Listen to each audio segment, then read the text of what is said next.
Can you give me your name and your title?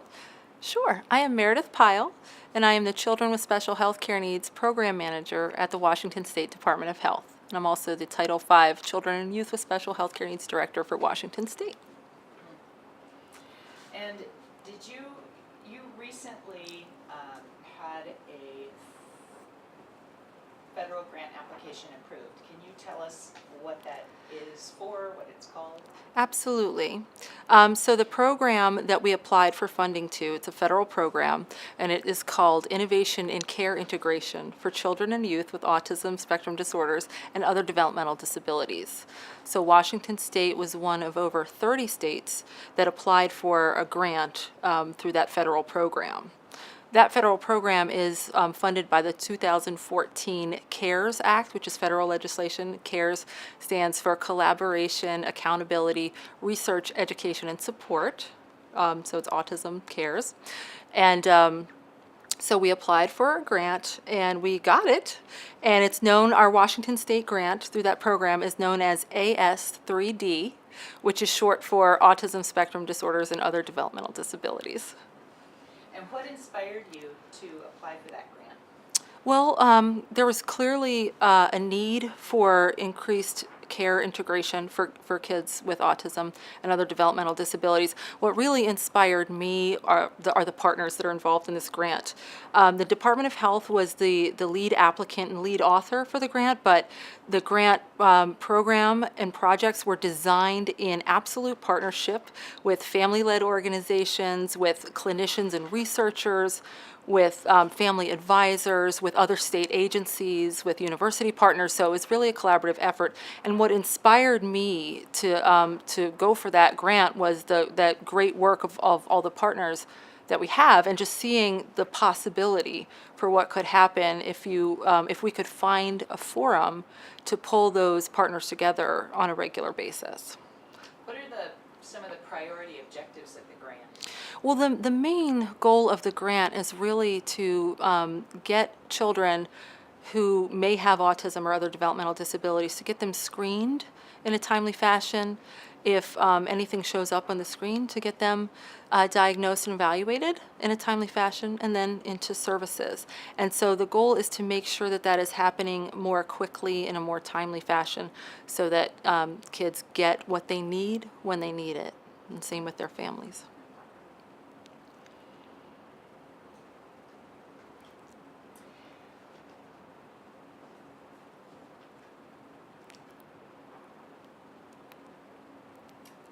What have you learned in both applying for the grant and in its initial implementation? What are just some of the highlights of what you've learned about services in Washington State and the needs of families and individuals with autism? Well, I think there's several things I've learned. One is the amazing strength and resilience of families with children with autism and other developmental disabilities in Washington State, and the leadership of those families and the service providers and all of the different people and organizations involved in providing care for children and youth with autism and other developmental disabilities. So I learned that very quickly. I also learned, especially as we were preparing the grant application, how many different systems there are in Washington State for to get access to services, and sometimes that can be a good thing, but in other times it can be those can be real barriers for families to get the care that they need for their child, depending on which system or systems has the most appropriate care for their child. With each system there are eligibility issues, there are long wait times depending on what the service or who the provider is. So that's why I thought that the care integration grant would be a good fit for Washington State and our needs, because there are so many wonderful services and providers, but this system from a state level can seem pretty fragmented in terms of families getting to access what they need. I see that one of the objectives of the grant is to promote and improve family navigation services. Yes, that's one of the ways in which we're going to achieve our goal. Good. And I'm sorry, say that again in a statement. that was pretty good. Okay, so increasing access to family navigation is one of the most critical ways that we're going to achieve our goals of the grant. That's what I'm talking about. And family navigation services, why do you believe this is a critical component to families getting care? Family navigation services is a critical component to families getting care because it helps to empower, inform, and educate families so that they can make the best decisions for their child's care. It connects them to service systems and providers they might not have otherwise known about. And often, family navigation is provided by parents or caregivers of children with autism and other developmental disabilities. So that system navigation is being provided by somebody who has lived it. And there's really no substitute for that. Where have you found some of the greater challenges in Washington State in reaching your goals and objectives? I'm gonna have to think about that for a minute. Or not so much where as what are some of the obstacles? There must be counties, like, I hear that there are services along I-5 corridor, but there aren't, outside of that area. So maybe there are geographic challenges. Yeah, I'm just thinking about how to frame it. So but thank you. No, that was helpful. Okay, so some of the biggest challenges in Washington State was in accessing care. So because I'm just gonna restate the question. So does that sound right? Yes, and honestly, I think we could say any one of three things. We could say, what are some of the challenges in Washington State to having a more equitable distribution of family navigation services? Okay, for family navigation. Okay. And another one might be, what are some of the challenges in Washington State to families receiving timely and appropriate care?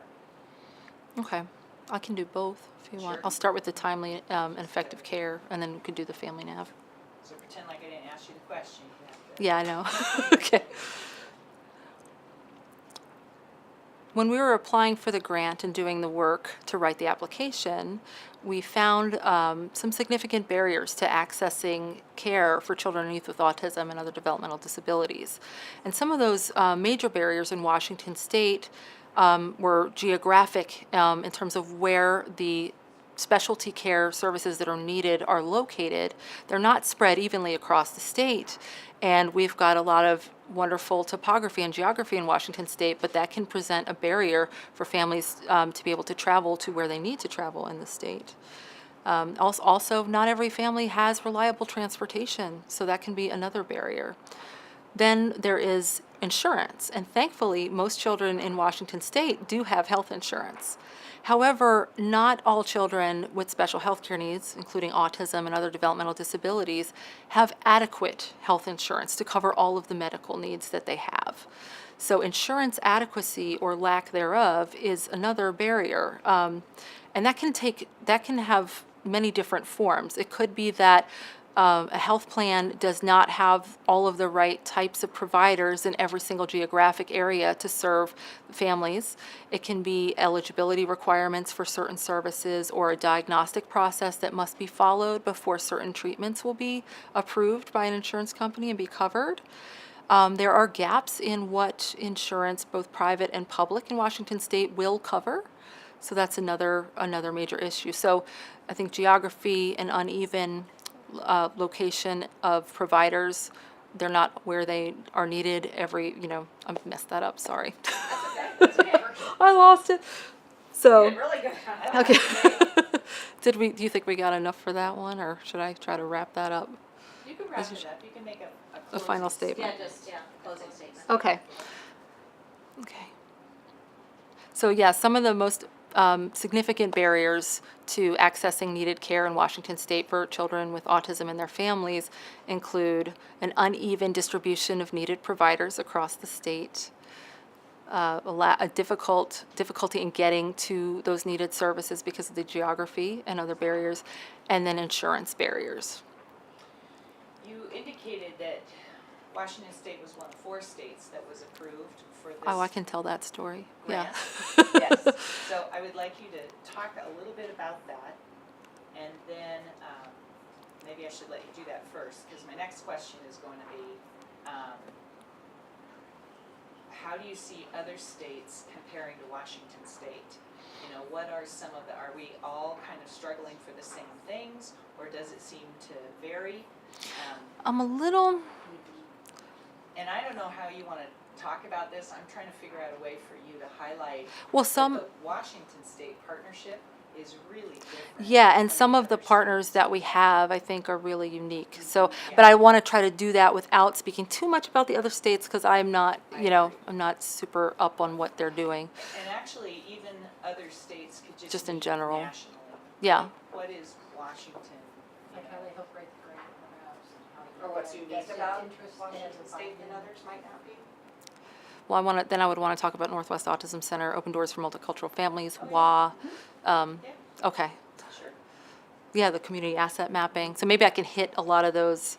sure, as you described, yeah. Okay. So So, yes. talk a little bit about being one of 4 states to get this grant and what you think is unique about your, your particular configuration for getting this grant approved.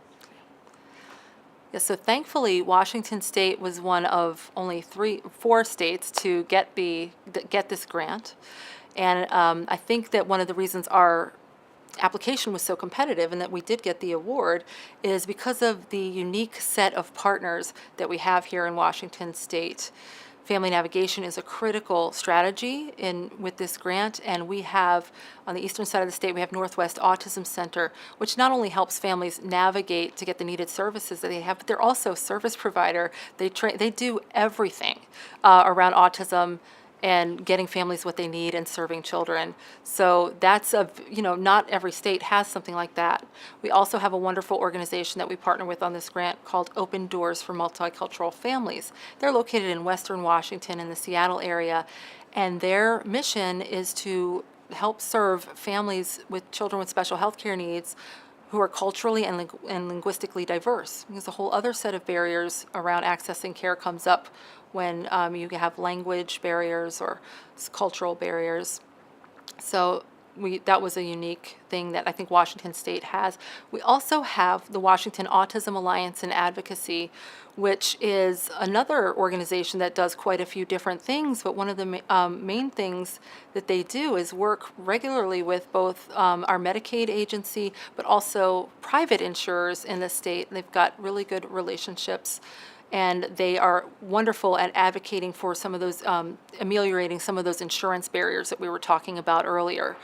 They also help families navigate service systems. And they can also, each of these organizations that we've talked about are also, through this grant, providing training to other organizations that provide family navigation services. So that expertise is being spread out a little bit to other family navigators. Great.